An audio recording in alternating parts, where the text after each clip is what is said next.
Hi, everyone. Welcome. I'm here today with Becky Erkkila. Erkkila? Correct? Okay. Mhm. Thank goodness. She is a well-known author, a nurse, and a thriving survivor. And so, Becky, welcome. Thank you for joining me today. I'm looking forward to our dynamic conversation about both emotional, sexual, and psychological abuse and the impact that it has on our lives. I'm excited to be here too. Thank you. You're welcome. Okay, so tell me about your book, What Shall I Do? Okay, so in my book, I share my experience that I had. First, uh, I've been married. Now I'm on my third marriage, which is a healthy one, but the first two, not so healthy. So I share my experiences of those two relationships, what made me stay. The second marriage ended up in a kidnapping and I almost died actually. So very dramatic, very hard thing. But what I did to progress through those, what got me to the point where I could leave the second marriage, and then how I was able to get healthy and be able to get into a healthy relationship that I'm in now. So the book is about trying to help others by sharing my story, help others analyze their situation and is it healthy? And if it's not, what do you need to do to get it healthy? And ways that you can choose to be happy and choose to be healthy and choose to be respected. And all of those are really they are our choice. You know what I mean? Sometimes I feel like we give other people our power and we say, okay, whatever you say to me, whatever you do, I'll accept it. And we don't take responsibility for how we're treated and how we're loved. So, did you set boundaries? Is that how you kind of took your power back? Was that part of the process or no? Definitely setting boundaries. And I think that the foundation is recognizing that I had worth and that I did deserve to be treated with respect and love. So if you don't have that foundation, then I feel like you keep attracting those kind of people in your life, even if it's not a partner, but friends and coworkers that still don't respect you. And so you have to really respect and love yourself to attract that into your life. Absolutely. I think it's so important. So many people go into relationships with unhealed wounds, either from other relationships or from childhood. And until they take the time to do the self work, it's very hard because they just keep magnetizing that abusive relationship over and over. And I think I'd like to get your feelings on this, but I think part of it is familiarity. Abuse seems familiar to people and people flock to the familiar. So, what are your thoughts on that? Oh, I agree. We definitely are characters or people of familiarity and of comfort. Like this feels comfortable to me because this is what I'm used to. And so you have to, I don't know if you've ever met someone that is not used to being treated well and you give them a compliment or you say something kind to them and they immediately push it away and they're like, oh, no, no, no, no. Or you say, your hair looks so nice. Oh, no, this is a bad hair day. They can't even take a compliment. And so, because that's not comfortable for them. So you actually have to choose to be uncomfortable to have that self-respect and that love, you know what I mean? You have to choose to be uncomfortable and say, okay, I'm going to accept that compliment. And I'm going to say, well, maybe there's some truth to that. Exactly. Open your mind to a different perspective. The first narcissist I dated was abused in childhood, and he had a significant fear of abandonment, and he could not take a compliment to save his life. And if I planned a special celebration, say for his birthday or Valentine's, oh, it ended up in an explosive fight. He couldn't accept that love and acceptance. Isn't it that it's sad to me? You know what I mean? It's sad. And they didn't, so he sabotaged it because he felt like he wasn't worthy of Right. being having this celebration or having this honoring of himself. And so he sabotaged. Yep. But And so if we, it was an interesting dynamic. It went on far too long, over 5 years. And he would always come back after the self-sabotage and apologize, the bait you in, love bomb mhm, you, and then mhm. bash you down, tell you again, you're not worthy of love. This is why your ex left you, da da da da. Yeah. So were you strong enough that you realized that it was all about him, or did you take those to heart and believe what he said? A combination of both. I think at first I took it to heart and I was hurt because I wanted him to feel my love and to accept it. And um but then after years and years and years of this push pull bait bash experience, I finally woke up and went, nah, no, this is not me. And I'm going to be okay. I've got to go no contact. And so I cut it off, and it was brutal because to this day, he still reaches out, whether it's through my writing platforms, whether it's in my junk email, which I have to check occasionally for work. Sometimes things go to that spam account, but I just don't reply because I'm like, nope. He even went so far as to get a new phone with a new phone number and text me. Ooh. Yep. And did you respond because you didn't know who it was? I said, I'm sorry, but who is this? And all I got back was me. And I'm like, well, me, have a happy Thanksgiving. And that was all I said because I literally didn't know, And so then he's like, it's, and then he said his name. And I was like, please, we have to remain no contact. I don't want to be mean to you, but stop. And of course, he continued. So I just put my phone in the other room and was like, nope, I'm not. He's not going to get my goat this time. Not So, engaging. right. Yeah. I think piggybacking on that, I feel like it's really important for people to realize if you've been in that type of relationship to really fully heal and to recognize all the harm that relationship did, or maybe um the tactics the other person was playing, that you really do have to separate. You cannot see it when you're in it. Right. There's so much confusion that you have to get away from it and really look at it from a different perspective, different set of eyes. You know what I'm saying? Absolutely. That's great advice. Yeah. Because when I was in it, I just was like, what is wrong? I'm trying, I'm trying, I'm trying. And he's like, you don't love me. I'm like, yes, I do. Like, look at my actions, So, Maybe that's why he keeps trying, because he finally realized you do love him, yeah. but too late. Too late. I'm not going back into that. He has to do his own healing is what needs to happen. But even then, it's the bridges are burned. So tell me how your kids, like how old were your kids when you left each marriage, and how did they get through everything? Did you just communicate openly with them, or did you have to run to get away? How did you leave these abusive relationships? So interesting. Totally different on both. So the first marriage, I had kids. So I had 4 kids. The oldest was about 8. So 8, 6, 4, and 2. No, actually, they weren't that old because my little girl was only 6 months old. So my kids are about 2 years apart. So there you go. 7, 6, on down. But that husband actually, the day he left, he said to me, well, whoever you marry next can just adopt the kids. So he literally was just walking away, which broke my heart for my kids.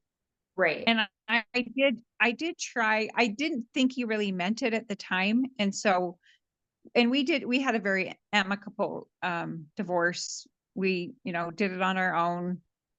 And, I remember giving him the most liberal visitation for the kids that I could, and still, keep him at my house. And he didn't take an opportunity to really see him. I actually would encourage it more. And then I got to the point when I realized he didn't really want to be with the kids, which made me so sad. So then I kind of thought, okay, if he wants to see him, he'll contact me, but I don't want to put the kids in that situation where they're not wanted, Right. or, that they can feel that. And so there was that relationship. And then the next one, my kids, those 4 kids were older. Of course, the oldest was, I think, 15, 14, 15.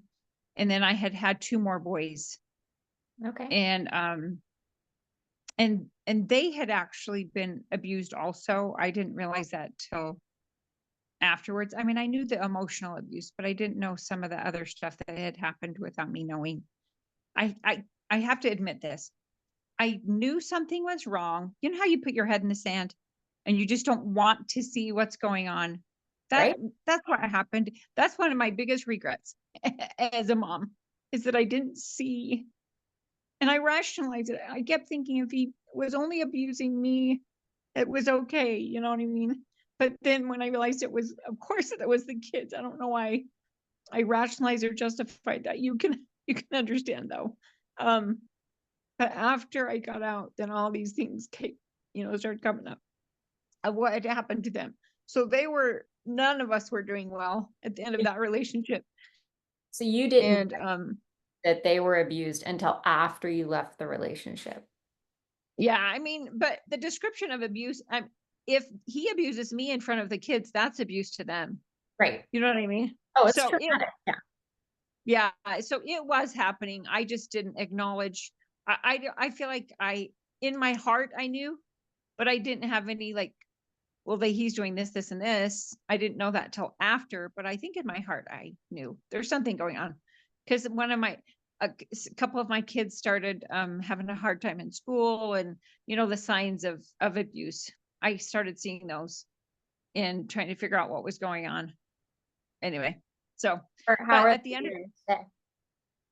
say that again. How are they doing today? Um, Overall, really well. I mean, it's been 20 years. So, Okay. so, we did different healing things and therapy, and, but overall, I feel like our whole family is doing really well.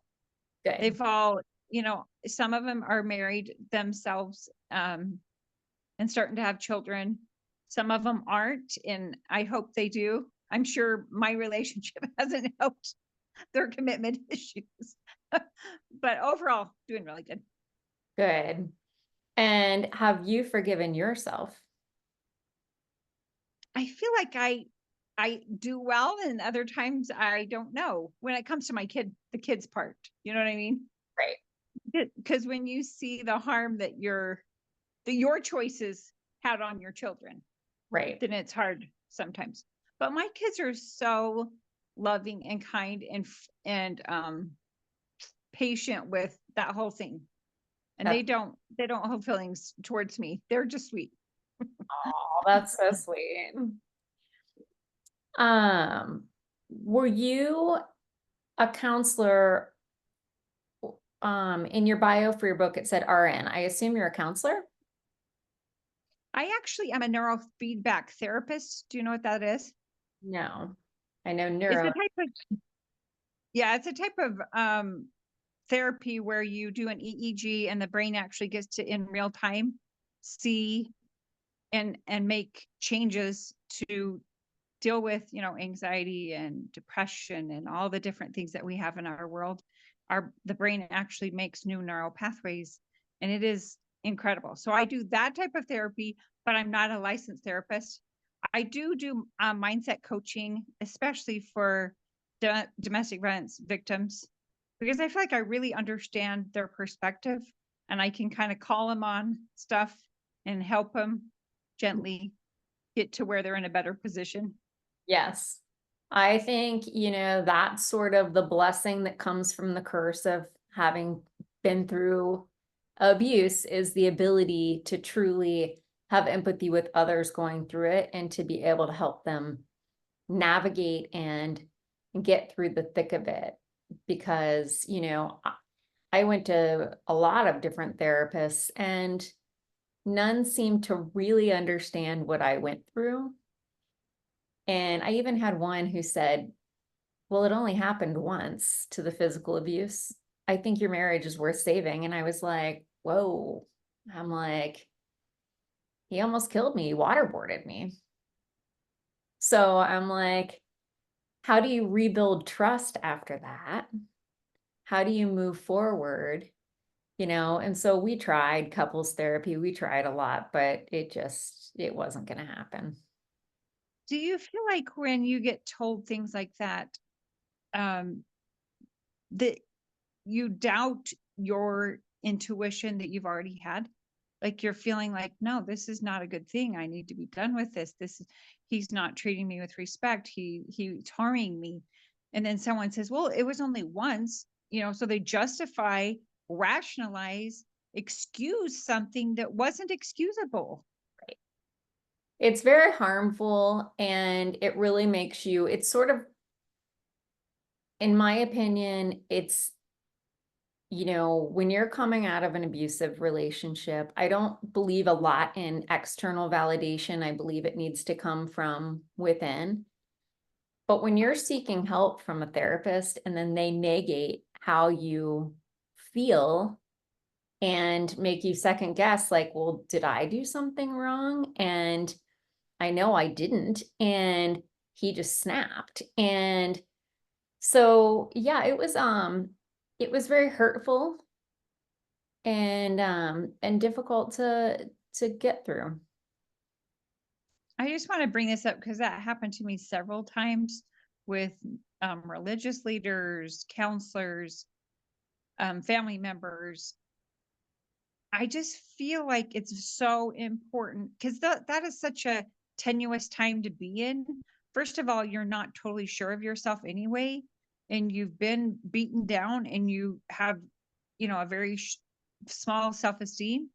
And so to really encourage people to be true to their intuition, be true to what they feel like they need to do, regardless of what anybody says, even if it's somebody that you really respect, because we know in our hearts what's best for us, what's best for our children, or whoever's involved in our life, and nobody else can take that away from us. You are so right. And sometimes I think the other side of that, or in addition to that, is we have to educate people. When I was physically abused with my last boyfriend, also a narcissist, but I didn't realize it until we were in the throes of it, literally, and he was choking me. But I was in the process of buying a home in Florida to make his dreams come true because he wanted to be a captain on a boat. And I was like, okay, well, I can do my work anywhere. So I'll move down there and buy a house. I never saw the red flags that he was living off of me. He was driving my car, and he kept saying, you don't think I'm a narcissist, do you? Yeah. So clearly he had been told in the past, and I'm like, no, you're not a narcissist. I don't see any of the signs in you. Well, he hid it really, really well. And until he physically abused me. And then I finally just got in my car, took all my belongings that I had there. We were staying with his parents at the time. And I drove 3 days home to Ohio.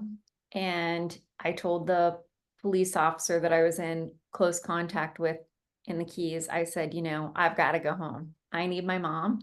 I don't care how old you are in this situation. She doesn't know what's happened, and I can't tell her over the phone. I'm going home. And he said, well, you're going to come back and see this thing through the trial, right? I had him arrested. And I said, yes, I'll do whatever I need to do because this is not acceptable. So I drove 3 days home, and I arrived at my childhood home where my mom was. my dad passed away several years ago, and I said, Mom, I mean, I had lacerations. I had a big um ball on my forehead. I was cut all up and down my arms and legs. I had bruises everywhere. My lip was split open, and I said, John, I shouldn't say his name, beat me. And she said, well, what did you do? Like, meaning to deserve it. I was Oh, floored. I said, oh. whoa. I'm like, time out. Nobody deserves to be abused. I don't care what they do. I don't care how bad they behaved. Both people need to walk away, and there should be no physical or psychological abuse for that matter. But I said, I didn't do anything. I said, I was taking a nap, and he got into my computer, and he didn't like the articles I was writing because he identified with them. All about narcissism, projection, Oh. passive aggressive behavior, and he was upset. So I had to set my mom straight and say, no, no, no, no, no, that's not okay. So she apologized, but people are just naive, I think, especially when they've lived a blessed life and they haven't experienced it. Um, I think it's hard for them to relate to. I also feel like it was a generational thing during probably your mom's generation that they did blame it on the woman, like if something happened, Right. which, Yeah. which is sad. Like, And I maybe not even a generational, because I remember when I got,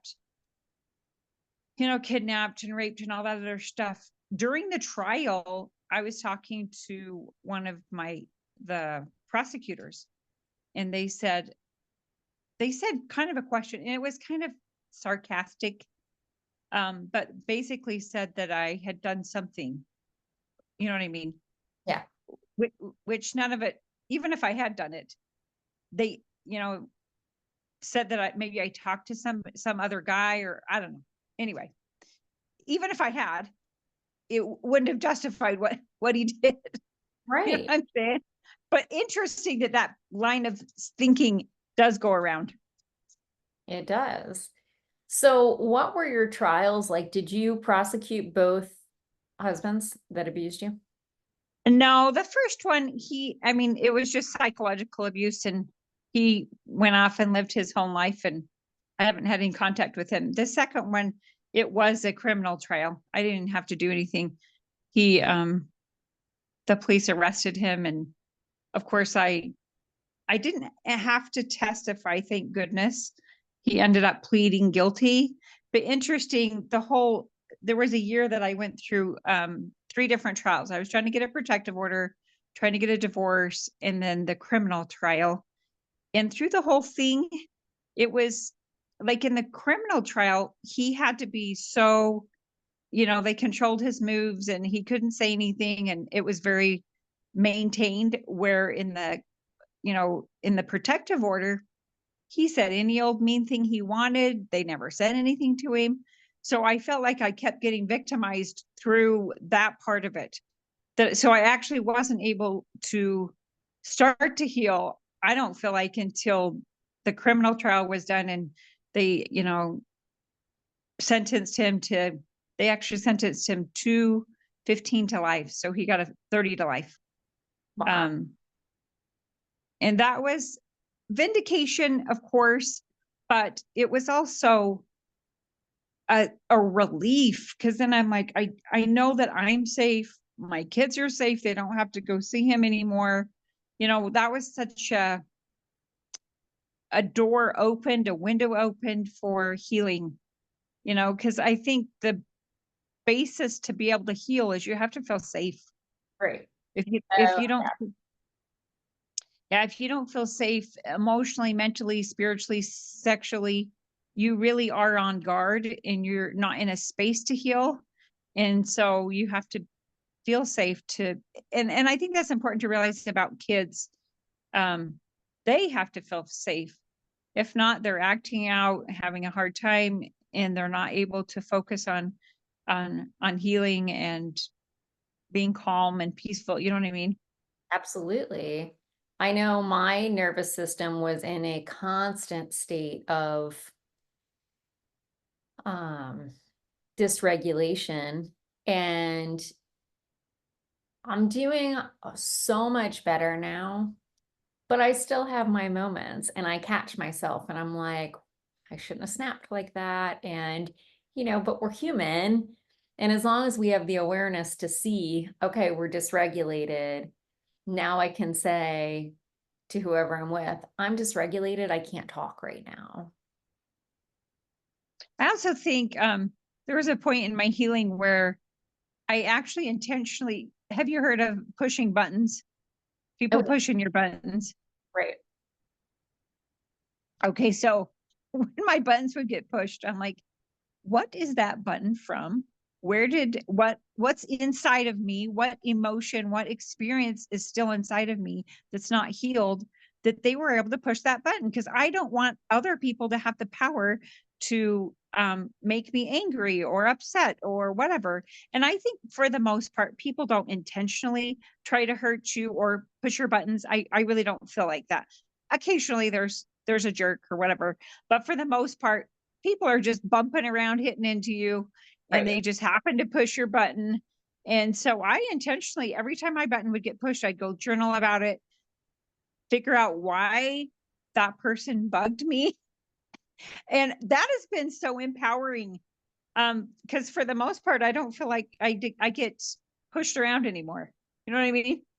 Fantastic. Yeah, you took your power back.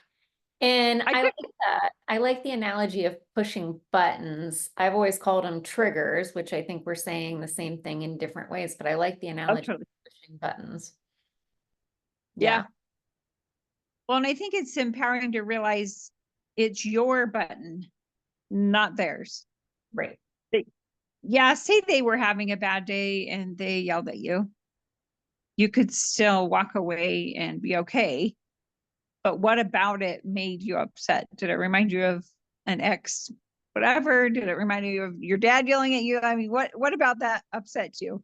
Mhm. Because I feel like most of the time it's maybe it's even somebody you don't even know, Right. like the checker at the store or somebody that pulled out in front of you or whatever. Good point. Very good point. And it gets easier. I think it gets easier as time goes on, but I definitely agree that psychological abuse is harder to heal from than physical abuse. Our bodies have natural healing powers, my lacerations on my face, my scar that I thought I'd have forever on my knee after applying castor oil on it has faded to almost not visible. It's still there and it's a good reminder actually. But the psychological stuff, you really have to do so much more work to raise the self-esteem, to put yourself in a place where you do feel safe without anyone else, just you creating a safe space. So for me, I had to change my plans. Had a contract on a house in Florida when all this abuse happened with my last. And when I went home to Cincinnati, I called the real estate agent and the mortgage broker and I said, I can't do this. I can't live here. I'm not safe. I was abused. I've pressed charges. I can't be here. And so then when I went back to Cincinnati, I had a townhouse that I then had to clean out all by myself that he had basically trashed the last time that he had been there. And I just decided I had 3 weeks was all I had. And this is a time of healing, but I had to be out of my townhouse in 3 weeks. So I flew out here to Arizona and met with a real estate agent and looked at a bunch of different places and found my condo and bought it with cash. And I just thought, this is going to be my safe haven. And it has been so healing and so great to meet a whole new, fresh group of friends because the old friends from Ohio were now his flying monkeys trying to get information on me, and it was just bad news. So live and learn. So how long have you been in Arizona? About a year and a half. Oh, so it's not totally new, but not too far off. Right. Yeah. But I love it. Every day is great. And the people out here are just so supportive and incredible. And it's been really nice. That's amazing. Yeah. I wanted to share one thing that I did on the whole trigger thing or buttons, whatever you're going to call it. Every night I would ask, I mean, you can ask your mind what negative things I've said about myself. And then I would write them on, actually, I'd write them on toilet paper and I'd flush them down the toilet. Oh, nice. And it interesting every night. I mean, every day the list got less and less. And so you really can intentionally choose to get rid of those negative things that have been said to you. And I feel like when negative things are said to us over and over, pretty soon we own it and we say, then we feel that way. And so then it's ours, even though it didn't start that way. And so to get rid of the negative thoughts and emotions that we have and get rid of them, whether you flush them down the toilet or burn it or rip it up or whatever. Right. I That's love really, That's great. And we have to quiet that inner critic because we have now been programmed by the abuser to be critical about ourselves, hypercritical about ourselves, I think. And um, it's really important to, you said, I think yourself, to flip the script. yep. That's great. Yeah, because it's just their opinion. Right. And in reality, I feel like it's their opinion of themselves that they're mirroring onto us. Well, they're, I think, projecting. And I like to say that, what anyone else thinks of me is a reflection of them, not me. All Or I heard another quote, whatever someone else's opinion of me is none of my business. right. That's a good one too. Just, I mean, in the narcissistic point of view, I agree with you, but even in a friend that they may have opinion or a family member, it really is their opinion. You know what I mean? And Yeah. it really is none of your business. Right. And you're better not getting sucked into it. Better off not getting sucked into it. Yeah, I tell I have kids in high school and junior high, and I'm like, it doesn't matter what other people think. It only matters what you think. That's good advice. Oh, they're lucky to have you as a mama. Thank you. I've learned a lot. I'm getting better and better, age. It's like Absolutely. cheese and wine and moms. Well, and I think the more struggles we endure, the more depth we create in ourselves and the broader bandwidth to be able to handle other people. And so, it just opens that awareness so that you can see manipulation coming a mile away. You can see people who are judgmental a mile away, and you just don't let it bother you. You just put it where it's at, which is that's their stuff. That's their opinions. That's their issues. And it has nothing to do with me. And it really doesn't. Right. I completely agree. Well, this has been such a great conversation, and I wish you all the best of luck with your book. Do you have a copy to hold up? I do. Just give me 1 minute. Yeah. Meanwhile, I'm gonna hold mine up. So this is my latest book, Tell me, I want to see yours. What's the name of it? Narcissistic Abuse, Everything You Need to Know. And then it says A Roadmap to Healing and Thriving. I love it. Thank you. And here's mine. Oh, that's beautiful. I like the two diverging roads. Yeah, that's really beautiful. Yeah. Well, I wish you all the best of luck with your sales, and we'll do this again soon. Yes, I have thoroughly enjoyed it. I love this dialogue of learning and growing. More Yeah, than just sharing a story. A story is powerful, but what you learn from it, I think, is even more powerful. absolutely. Well said.